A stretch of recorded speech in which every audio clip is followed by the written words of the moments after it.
since the council submitted their draft to the parliament? What's happened in Iceland?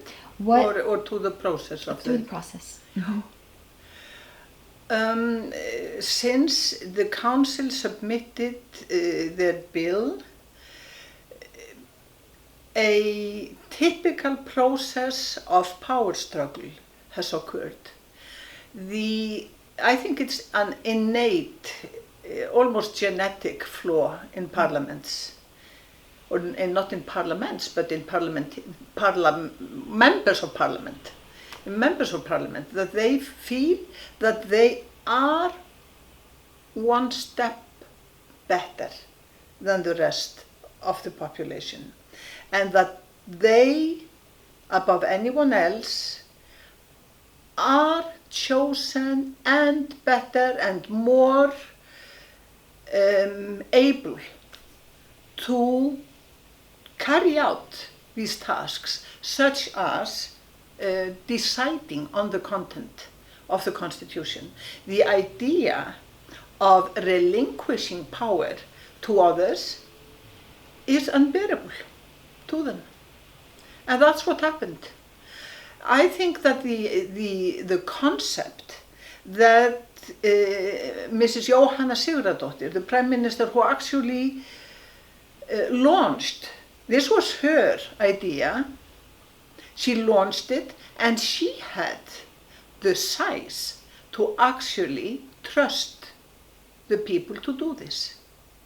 And the Constitution is a set of basic rules. It's not specific rules about this, that, and the other. It really reflects the values, the fundamental values of the people in the country. And members of the public are perfectly able to actually bring them forth. And that is what happened during this process. And that is what the Parliament is trying to pretend never happened. Everything that has happened since, they somehow treat as if it's not real. Even the referendum that was held is not real, doesn't suit them, and hence it didn't happen. It is completely amazing. And it will go down in the history books. And it will become the legacy of these people.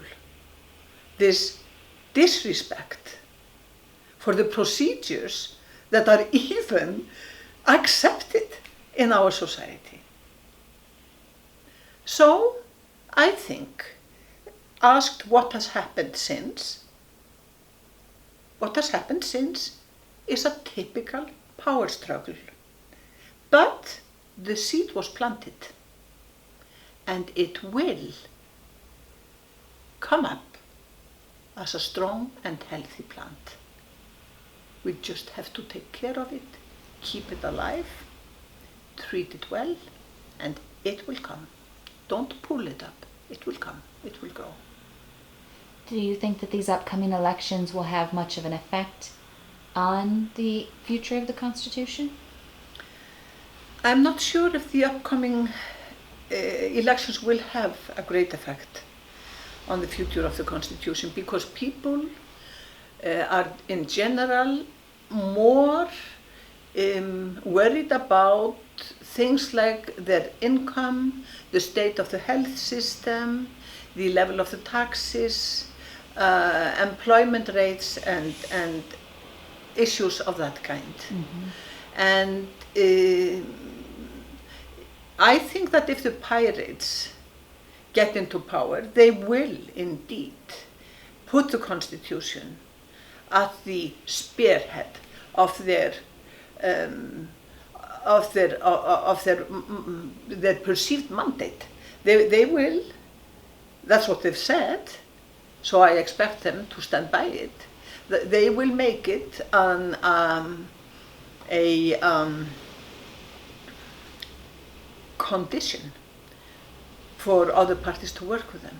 If they do that, then the Constitution will indeed be a major issue.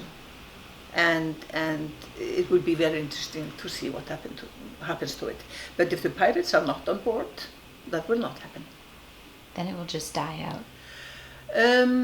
It won't die out because the seed is there, you see. That is when you've seen a few things like I have now in my very high age.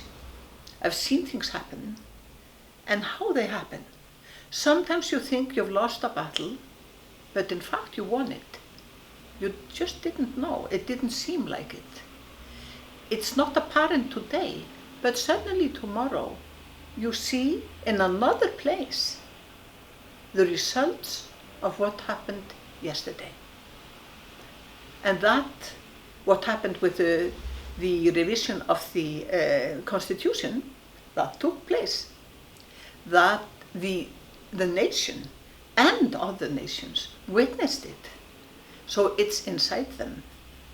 And I don't think that allow me to say, with all due respect, a male-dominated parliament and basically middle-aged, power-seeking, male-dominated parliament will not be allowed to overtake that process. It belongs to members of the public who have no vested interests. Perfect. I just want to take a photo of you while you're still sitting there. That was so well said. Oh. It's amazing to care so much about a process and then to meet somebody like we've never met before and then know, oh, we're on the exact same page. Yes. We're on the same mission right now.